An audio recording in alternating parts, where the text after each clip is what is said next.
Hello all welcome to Mansi collections అండి. ఈరోజు మరో బ్యూటిఫుల్ కలెక్షన్‌తో మేము ముందుకొచ్చాను. శారీ వచ్చేసి వైన్ రెడ్ కలర్‌కి గ్రీన్ కలర్‌లో బార్డర్ ఉందండి. ఆల్ ఓవర్ మొత్తం జెరీ వీవింగ్ అండి. ఎక్కడ ఫాయిల్ ప్రింట్ ఉండదు. కంచి స్టైల్‌లో బార్డర్ ఉంటుంది. మధ్య మధ్యలో ఇలా వీవింగ్‌తో బూటీస్ ఉంటాయి.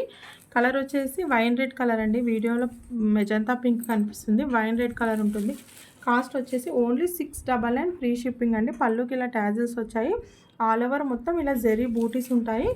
కింద వచ్చేసి ఇలా బిగ్ బార్డర్ ఉంటుంది. పైన వచ్చేసి ఇలా స్మాల్ బార్డర్ ఉంటుంది. కలర్ కాంబినేషన్ మాత్రం చాలా ఎక్సలెంట్‌గా ఉందండి. బ్లౌజ్ వచ్చేసి ఇలా కాంట్రాస్ట్ కలర్‌లో బాటిల్ గ్రీన్ కలర్‌లో బ్లౌజ్ ఉంటుంది. ఇదంతా జెరీ వీవింగ్ అండి. ఇదంతా ఇది మధ్యలో సెల్ఫ్ డిజైన్ వచ్చిందండి. కాస్ట్ వచ్చేసి ఓన్లీ 699 ఫ్రీ షిప్పింగ్ అండి. బ్యూటిఫుల్ కలర్ కాంబినేషన్ అండి. ఎవరు మిస్ చేసుకోవద్దు. కాస్ట్ వచ్చేసి ఓన్లీ 699 ఫ్రీ షిప్పింగ్ అండి. మీకు ఈ సారీ కనుక నచ్చినట్టయితే స్క్రీన్ షాట్ తీసి వాట్సాప్ నెంబర్కి వాట్సాప్ చేసేయండి. థ్యాంక్ యూ అండి. Thank you so much.